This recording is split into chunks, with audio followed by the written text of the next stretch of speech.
नमस्ते दोस्तों, तो आज आपको एक बड़ी ही अचंभित एवं भयानक रहस्यमय कहानी सुनाऊंगी जिसमें आपको कुछ नई रहस्यमय बातें की जानकारी होगी। तो कृपा करके अभी चैनल को सब्सक्राइब कर ले। यह मेरा दूसरा नया चैनल है ताकि और भी रहस्यमय कहानी सबसे पहले आप तक पहुंचे। धन्यवाद। तो सुनिए।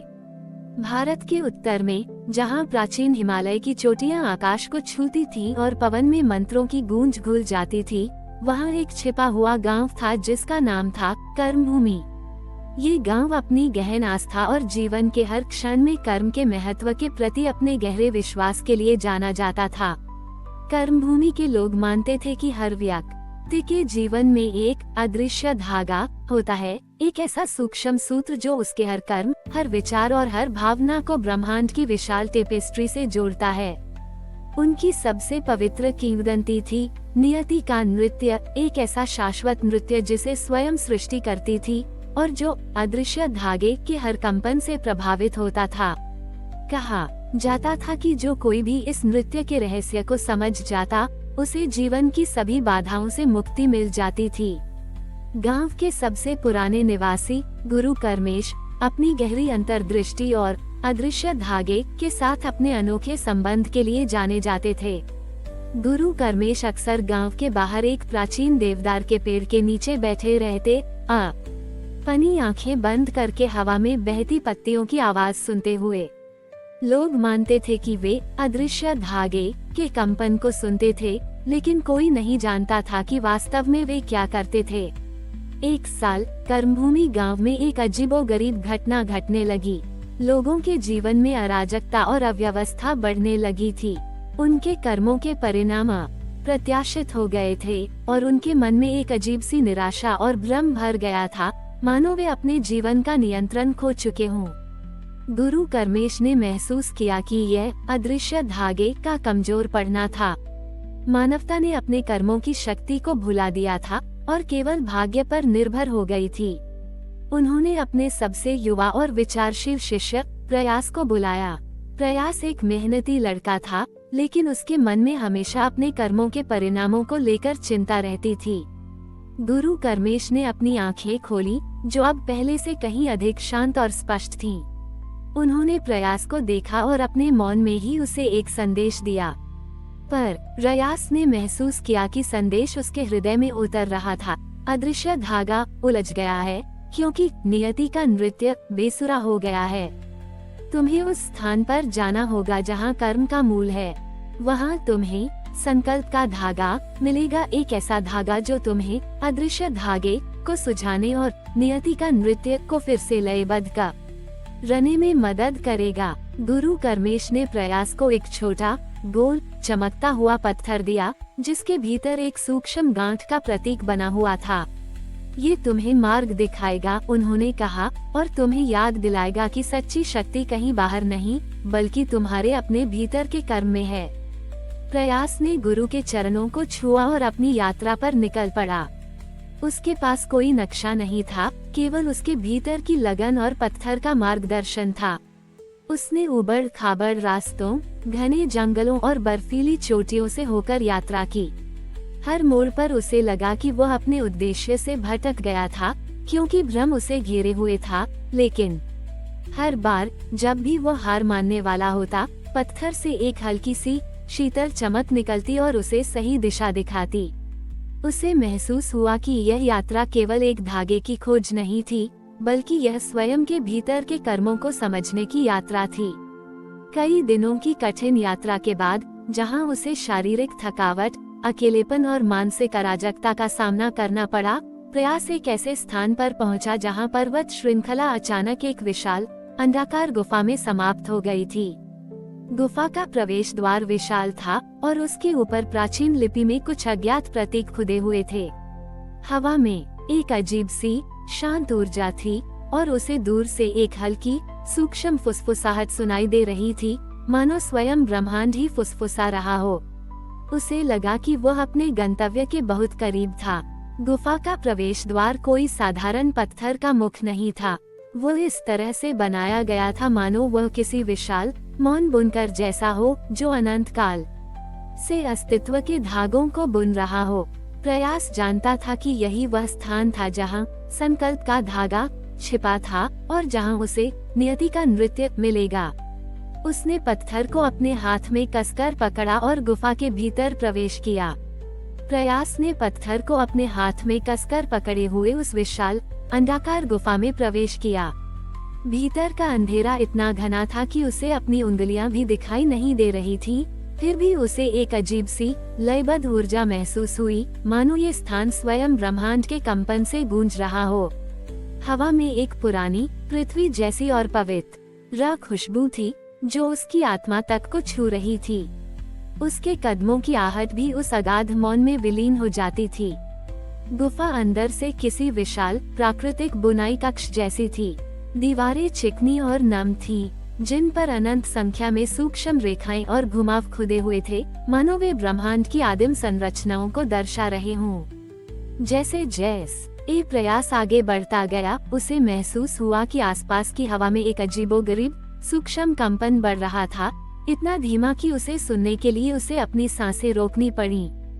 कई संकरे रास्तों और घुमावदार मोड़ों से होते हुए प्रयास एक विशाल गोलाकार कक्ष में पहुंचा।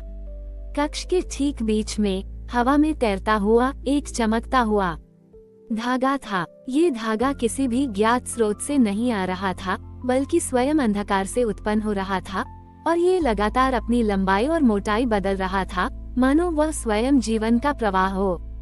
यही संकल्प का धागा था जिसकी बात गुरु कर्मेश ने की थी। इसे छूने से डर लगता था, मानो ये उसके अस्तित्व को ही बदल देगा। प्रयास ने गुरु कर्मेश के शब्दों को याद किया, सच्ची शक्ति कहीं बाहर नहीं, बल्कि तुम्हारे अपने भीतर के कर्म में है। उसने चमकते पत्थर को अपने माथे पर रखा और उस धागे के सामने बैठकर अपनी आंखें बंद कर लीं।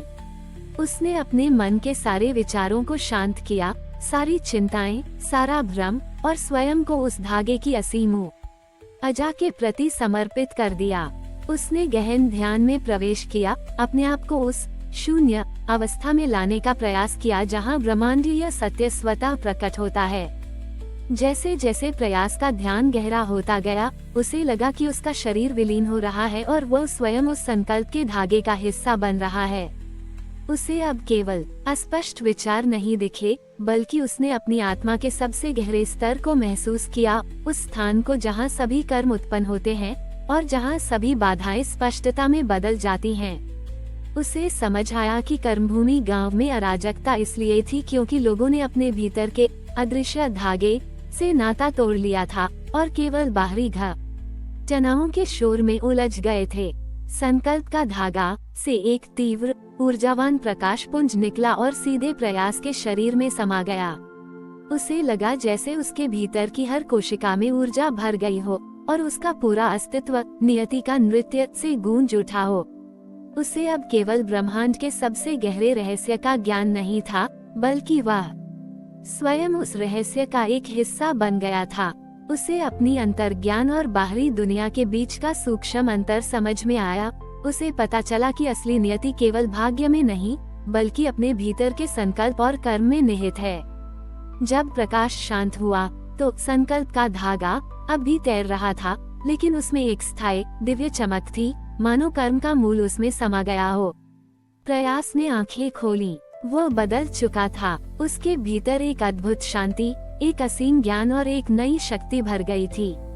उसे पता था कि उसने न केवल अपने गांव को बचाया था, बल्कि उसे यह ज्ञान पूरी दुनिया तक पहुंचाना था। उसे ये भी समझ आया कि अदृश्य धागा कोई भौतिक धागा नहीं था, बल्कि यह स्वयं संकल्प का धागा तक पहुंचने का मार्ग था, वो पवित्र स्थान जो हर व्यक्ति के भीतर मौजूद है, जहां सभी कर्म उत्पन्न होते हैं और जहां नियति का नृत्य प्रकट होता है।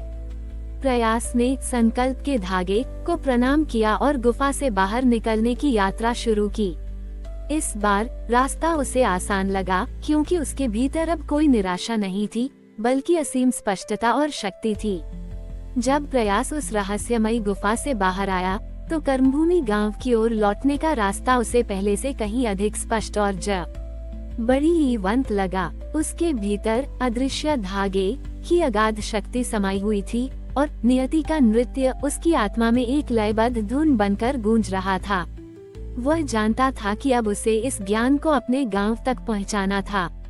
जैसे ही प्रयास कर्मभूमि गांव में दाखिल हुआ, उसने देखा कि लोगों के चेहरों पर जो निराशा और भ्रम था, वह धीरे धीरे कम हो रहा था। हवा में अब कोई अराजकता नहीं थी, बल्कि एक नई ताजगी और सकारात्मकता घुल गई थी। लोग एक दूसरे से अधिक शांत और केंद्रित होकर बात कर रहे थे और उनके कार्यों में एक नई दृढ़ता झलक रही थी। प्रयास सीधे गुरु कर्मेश के पास गया। गुरु अपने ध्यान से उठे और उनके चेहरे पर एक गहरी संतुष्टि थी, मानो वे जानते थे कि प्रयास सफल हो गया है। प्रयास ने गुरु के चरणों को छुआ और उन्हें अपने अनुभव के बारे में बताया, कैसे उसने संकल्प का धागा के माध्यम से नियति का नृत्य को समझा और कैसे उसने सीखा कि सच्ची नियति कहीं बाहर नहीं, बल्कि हर व्यक्ति के भीतर अदृश्य धागे में छिपी है। गुरु कर्मेश ने मुस्कुराते हुए कहा, नियति कोई पूर्व निर्धारित मार्ग नहीं है प्रयास, ये तुम्हारे कर्मों का एक सतत नृत्य है। तुमने इसे फिर से लयबद्ध कर दिया है। उस दिन के बाद प्रयास ने कर्मभूमि गांव में कर्म की साधना को पुनर्जीवित किया। उसने लोगों को सिखाया कि कैसे वे अपने हर छोटे बड़े कर्म में जागरूकता लाएं। उसने उन्हें अपने परिणामों को लेकर चिंतित न होने, बल्कि अपने प्रयासों पर ध्यान केंद्रित करने के लिए प्रेरित किया, ये समझते हुए कि सच्ची शक्ति कर्म में है, परिणाम में नहीं। उसने उन्हें ध्यान और आत्मचिंतन के माध्यम से अपने भीतर के अदृश्य धागे को खोजने के लिए प्रोत्साहित किया, ताकि वे जीवन के हर पहलू को उद्देश्य और दृढ़ता के साथ देख सकें। धीरे धीरे चमत्कार होने लगे। गांव के लोग अपनी पुरानी अराजकता और अनिश्चितता से मुक्त होने लगे। उनके रिश्तों में सामंजस्य आया, क्योंकि उन्होंने एक दूसरे के कर्मों को समझना और उनका सम्मान करना सीख लिया था। गांव में फिर से खुशी और एक गहरी समझ का माहौल छा गया। लोग अपने जीवन में अधिक प्रभावी और सार्थक निर्णय लेने लगे, जिससे उनकी सफलता और संतुष्टि बढ़ी। नियति का नृत्य अब केवल एक किंवदंती नहीं था, बल्कि वह हर उस व्यक्ति के भीतर बजने लगा था जिसने अपने अदृश्य धागे को फिर से खोज लिया था। अदृश्य धागा और नियति का नृत्य की कहानियां दूर दूर तक फैलने लगीं। शहरों से लोग जो अपने जीवन की जटिलताओं और उद्देश्यहीनता से जूझ रहे थे, कर्मभूमि गांव आने लगे। वे यहाँ ये सीखने आते थे कि कैसे अपने जीवन में अर्थ और नियंत्रण पाया जाए। प्रयास ने बिना किसी दिखावे या लालच के उन्हें ज्ञान दिया। उसने उन्हें समझाया कि बाहरी धन और प्रसिद्धि क्षणभंगुर होती है, लेकिन अदृश्य धागे में मिलने वाली आंतरिक शक्ति और स्पष्टता शाश्वत होती है।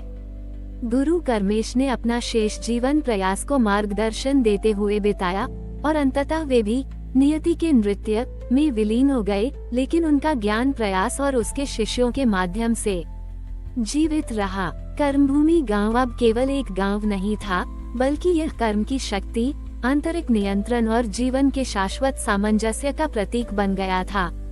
ये कहानी हमें सिखाती है कि ब्रह्मांड का सबसे गहरा रहस्य हमारे भीतर है, और जब हम अपने अदृश्य धागे को समझते हैं, तो हम स्वयं नियति का नृत्य बन जाते हैं, जो जीवन में असीमित शक्ति, उद्देश्य और आनंद लाता है। ये कथा यहीं समाप्त नहीं होती, बल्कि यह हर उस आत्मा के भीतर जीवित रहती है जो अपने भीतर के अदृश्य धागे को खोजने का साहस करती है। यह एक सतत जागरण है, एक शाश्वत प्रतिध्वनि है जो हमें याद दिलाती है कि सबसे गहरा रहस्य हमारे अपने भीतर ही छिपा है, और सच्चा स्वर्ग हमारे अपने कर्मों और जीवन के अनंत प्रवाह में पाया जा सकता है। हमारी और भी आध्यात्मिक एवं अनोखी कहानियाँ देखने के लिए हमारे चैनल पर जाएं तथा धार्मिक एवं पौराणिक अनोखी कहानियाँ हमारे चैनल पर है। कृपया जाके देखें तथा हमारे चैनल को सब्सक्राइब करके रखें और वीडियो लाइक जरूर करें। धन्यवाद।